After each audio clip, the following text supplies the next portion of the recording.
15 years ago, Dolores, a 70-year-old woman, lived in a small apartment. Each wrinkle on her face told stories of suffering and struggle. That day, the room was silent while the knocks on the door echoed like thunder. Dolores trembled as she opened the door and found Tomas, the landlord. The modesty of the place contrasted with his cold eyes and impeccable suit. Tomas spoke without emotion. "You know why I'm here, Dona Dolores." Dolores nodded, her heart pounding. "Mr. Tomas, I need a few more days, please. My pension hasn't been paid yet." Tomas interrupted, saying, "We've been through this before. It is unacceptable to go a month without paying. You have until tomorrow to vacate the place." The words hit Dolores like a hammer. Although tears filled her eyes, she refused to let them fall in front of the man. The afternoon passed slowly as Dolores sought a solution. Though modest, her apartment was where she kept her most precious memories. Photos of family members, personal belongings, and particularly the necklace she received from her mother. Sitting in the worn-out armchair, she felt the weight of years of struggle. Dolores had always been a brave and capable woman. She raised her son Enrique alone, working multiple jobs to secure a better future for him. Now, with the same quiet determination that had accompanied her throughout life, she faced the cruel reality of eviction. Although aware she had no one to turn to, she would not let despair dominate her. On the other hand, Tomas represented material success. He inherited the property from his father and built a real estate empire with an iron fist. To him, Dolores was just a tenant who wasn't paying her rent, another number in his accounting. Her plea did not affect him. Tomas's world was governed by contracts and routine payments, with no room for compassion. Dolores began packing her belongings after meeting with Tomas. Each item she put in a box carried a flood of memories, photos of Enrique as a child, his toys and clothes. It seemed everything told a story of unconditional love and persistence, a life of struggle and sacrifice. While packing, Dolores found a small box where she kept her mother's necklace. It was the only thing left from a time of peace and tranquility. Dolores remembered her mother's words, always encouraging her to be strong and never give up, even when life seemed relentless. The next day, Dolores experienced the pain of farewell. Every corner of the house brought a different memory, and each step toward the apartment door felt heavier. She looked back as she closed the door for the last time, feeling a mix of determination and sadness. Even though the future seemed uncertain, she knew she had to carry on. Dolores left the building carrying a suitcase and several boxes, not knowing where she would spend the night. Although the reality of eviction was relentless, she held her head high, true to the spirit of resilience that had always accompanied her. The storm of emotions within her contrasted with the indifference of people on the street. But there was a spark of hope, fueled by her unconditional love for Enrique. Dolores collapsed in the old armchair as soon as Tomas left. Decades had passed since she last saw her smiling boy, her son Enrique, and her eyes landed on his photo. With trembling hands, she picked up the necklace she had kept as her most valuable possession. The necklace gleamed softly, a cruel contrast to the darkness that now surrounded her. She clutched the necklace to her chest as she thought about the day she had to make the most important decision of her life. "I promise, my son, I will never part with this," she whispered into the air.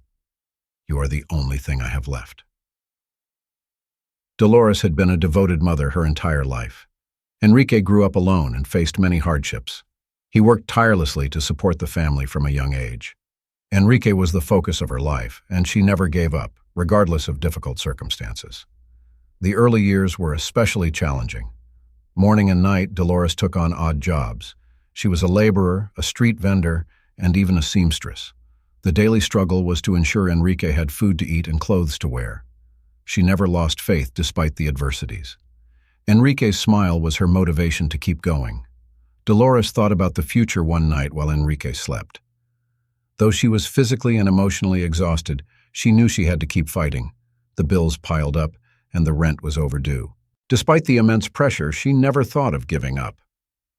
With tears in her eyes, she decided she would do whatever it took to secure a better future for her son. In her desperation, she remembered the necklace. Her only inheritance from her mother was the necklace, symbolizing resilience and strength. Though she tried to pay off her debts, she couldn't. The necklace was more than just a valuable item. It was a link to her past, a reminder of her mother's love and courage. She decided to keep it as a talisman and use it as a source of strength in the most challenging times. Dolores and Enrique faced many hardships together. There were times when they didn't have enough to eat, days when Dolores worked endlessly, and nights when tears were her only companion. Despite everything, the love between mother and son never wavered. Enrique learned courage and resilience from his mother by watching her strength and determination. Over time, Enrique, now a teenager, began to understand his mother's efforts better. He dedicated himself to his studies and committed to repaying Dolores for everything she had done. But life had other plans. After a series of unfortunate events, Enrique was adopted by another family, a painful sacrifice Dolores had to make to give him a better future. Through the years, Dolores kept hope alive of reuniting with her son. The necklace was a symbol of her promise, a constant reminder that she would never give up. She prayed daily for Enrique's well-being and that he would have a life full of opportunities, even if it meant being away from her. That night, as she held the necklace, Dolores made a new promise to herself. She would continue to fight no matter what the future held. She knew fate would eventually bring her back to Enrique. Dolores was willing to overcome any obstacle to fulfill her promise as a mother because her love was unbreakable. Dolores was a determined woman at 40. She worked hard to raise her 10-year-old son, Enrique, alone. Her routine was exhausting at that time. She woke up early to prepare a small breakfast for Enrique and get him ready for school. Then she hurried to her first job at a textile factory, where the noise of the machines and the smell of lint filled the air. At noon, she cleaned houses in a wealthy neighborhood. Then she sold empanadas in the square until late at night.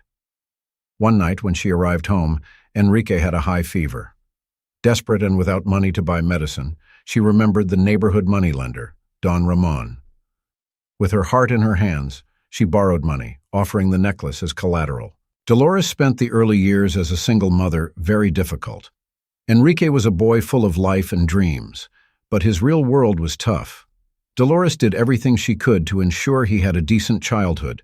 She barely had time to rest because she worked so hard. She started working early to prepare breakfast and help Enrique get ready for school. Dolores worked in a textile factory under deplorable conditions. The noise of the machines and the dust polluted the environment. Despite this, she never complained. She knew every peso she earned represented a chance for a better future for Enrique. After spending endless hours at the factory, she hurried to a second job, cleaning houses in a wealthy neighborhood. There, she endured the disdain and humiliation of her employers. One of her employers, Doña Mercedes, was particularly cruel, always finding something to criticize. Dolores endured the humiliation, focusing on Enrique's well-being. Her love for him kept her strong. In the afternoon, she sold empanadas on the street. Though the sun was relentless, she smiled at each customer and cherished every coin. She dreamed that one day she could give Enrique more than a hard life. However, one night she came home to find Enrique with a fever. She was desperate. Without money for medicine and no one to turn to, Dolores felt more alone than ever. Thus she remembered Don Ramon. Though she knew dealing with him was risky, she had no other choice. Wrapping her heart around her son, she ventured into the night. The darkness seemed more dangerous, but a mother's love made her face anything. With the necklace as collateral, she reached Don Ramon's house and asked for help. Don Ramon accepted the necklace with a false smile and gave the money. Dolores hurried to the pharmacy and bought the medicine. With trembling hands, she administered it to Enrique. "You'll be okay, my love," she whispered, trying to convince herself even more. She returned to work the next morning, exhausted but determined. She fought every day. Enrique noticed Dolores's sacrifice.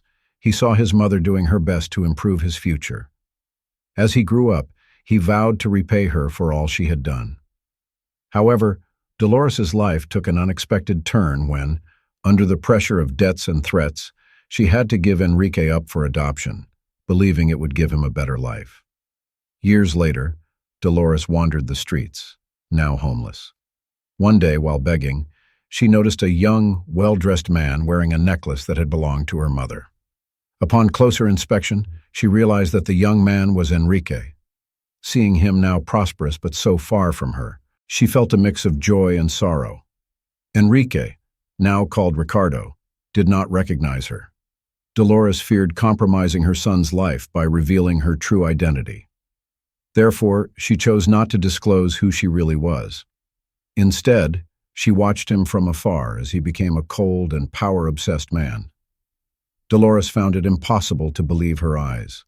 The necklace she once wore hung around the neck of a young man who seemed a stranger at first, but upon closer look, she saw familiar traits in Enrique.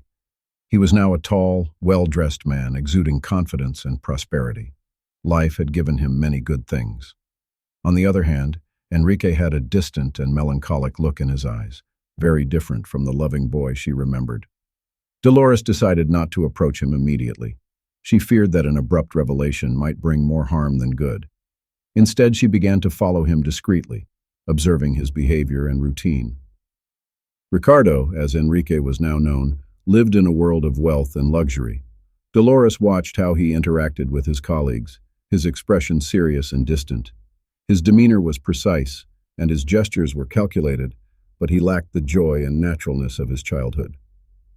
Weeks passed, and Dolores hid in the shadows, observing her son's life from afar. Ricardo was a busy, driven man. It seemed time was his most valuable asset, always scarce and planned. Seeing that the external success hid a lonely and tormented soul, Dolores's heart ached. Dolores continued to follow Ricardo for weeks, trying to understand his life. She watched his interactions with colleagues and employees and discovered he was respected but not loved. His relationships were cold, as if he had built an invisible barrier around himself. Dolores knew she had to find a way to get close to him, to touch his heart and rekindle the bond they once had. One night, while observing Ricardo from a distance, Dolores remembered a story her mother used to tell about a mother bird who always watched and protected her chicks from afar, even after they had flown away. She felt like a mother bird unable to stop loving and caring for her child even from a distance. She decided she needed to act to reclaim Enrique's heart, now lost in his relentless pursuit of power and success. Dolores got a job as a gardener at the neighboring property to the Montero family, Ricardo's adoptive family. While working in the garden, she had the chance to observe Ricardo up close without raising suspicion. She began to notice small details revealing more about her son. She saw moments when Ricardo seemed lost in thought, searching for something he couldn't find despite his tough exterior. Dolores continued working in the garden, observing Ricardo closely. It was a mix of anxiety and hope that she could touch his heart and help him rediscover his true self, fear that he might reject her or not want to know about his true origin and past. Nevertheless, she was determined to try. She knew she couldn't abandon her son, even after all that had happened. Dolores managed to get a job as a gardener at the neighboring property to the Monteros, Ricardo's adoptive family. She decided to get closer to him. One day, while pruning the rose bushes, she overheard Ricardo having a heated conversation with his adoptive father about family business. Dolores was saddened to see him so distant from the loving boy she once knew. It was clear to her that she needed to act to rescue her son's true essence.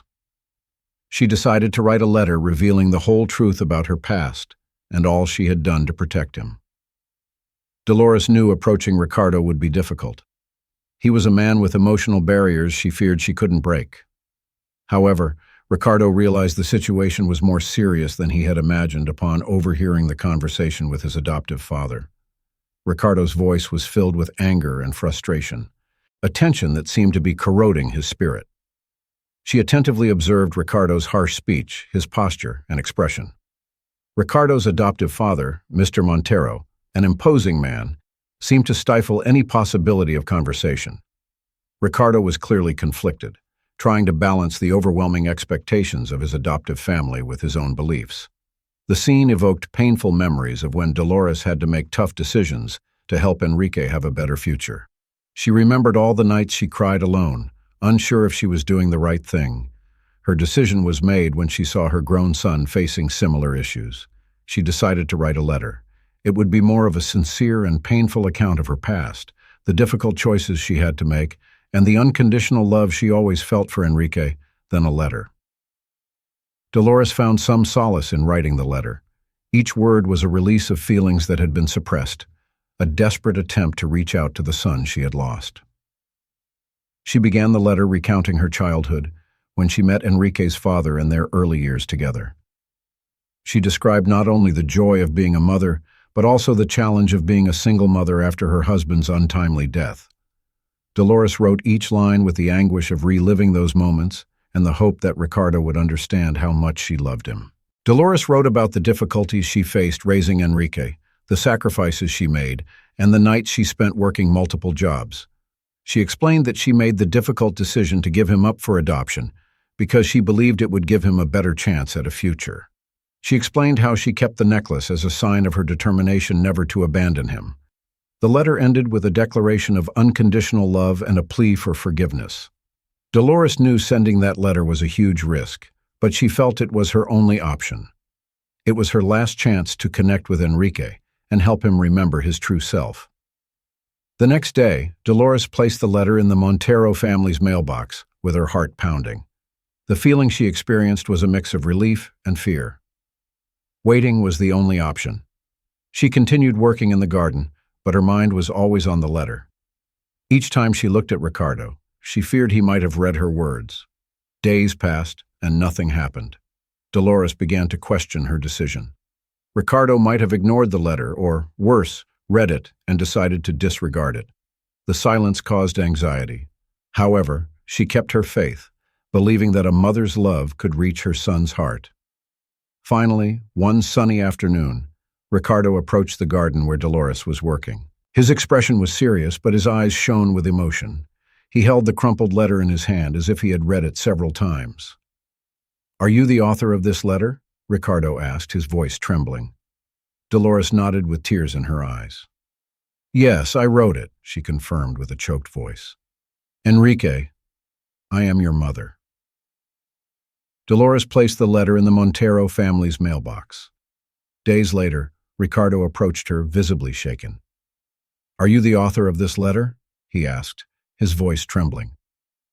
With tears in her eyes, Dolores confirmed. She revealed the whole truth about her past and her painful decision to give him up for adoption, saying, "I am your mother, Enrique." Initially incredulous, Ricardo felt a storm of emotions. It took time for him to process everything. Ricardo reread the letter, feeling each word resonate in his mind like a distant echo of a time he barely remembered. At first, he was overwhelmed by disbelief. How could the humble woman working in the garden be his biological mother? He felt betrayed and confused, as if he had been lied to all his life. The letter Dolores wrote was a heart-wrenching tale of sacrifice and love. She detailed the hardships she faced as a single mother, the sleepless nights, multiple jobs, and the difficult decision to give him up for adoption. Every line expressed the anguish of a mother who had to sacrifice what she loved most to ensure a better future for her child. Ricardo could feel this in every line. He recalled memories of his childhood before adoption, happy and secure days with his mother. Memories he had buried deep in his mind were replaced by the recollections of his life with the Monteros. The Monteros' life was rich and full of opportunities, but there was always a void, a sense that something crucial was missing. After the revelation about Dolores, Ricardo returned home with his mind in turmoil. He was torn between his loyalty to the Monteros, who had raised him, and the pain and curiosity about his true origins. "I never stopped loving you, Enrique," Dolores's words echoed in his mind. "I thought about you every day." Ricardo couldn't sleep that night. In his office, he stared at the letter, trying to make sense of his conflicting emotions. On one hand, he was furious for not knowing the truth. On the other, he was deeply saddened for his biological mother, who must have suffered greatly. The love for Dolores was evident in the letter, which left him even more confused. The next morning, Ricardo decided to confront Dolores. He needed answers and an explanation for her motives. Seeing her in the garden, his heart ached. The woman he knew only as the gardener was now his biological mother. Despite the difficult truth, he knew he needed to hear her story directly from her. "Why didn't you come for me earlier?" Ricardo asked, his voice filled with anguish. Dolores responded with sincerity, tears in her eyes. "Enrique, I tried. Many times. But I was afraid of ruining your life with the Monteros. I only wanted you to be happy." Ricardo was deeply moved. While part of him was eager to embrace Dolores and tell her everything was okay, another part was still angry and confused. It took time to process everything. Turning to leave, he said, "I need time to think. This is a lot to take in." Dolores's heart was heavy as she watched her son walk away. Though she knew she needed to give Ricardo space, she also felt an urgent need to reconnect with him. She spent the following days working in the garden, each movement an attempt to calm her body and mind.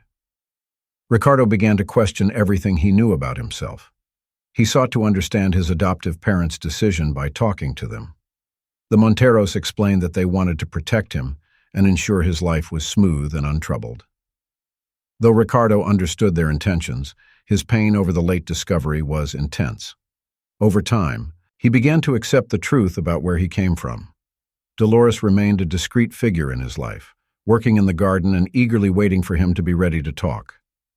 After weeks of contemplation, Ricardo finally concluded that he needed to get to know the woman who had done everything for him better.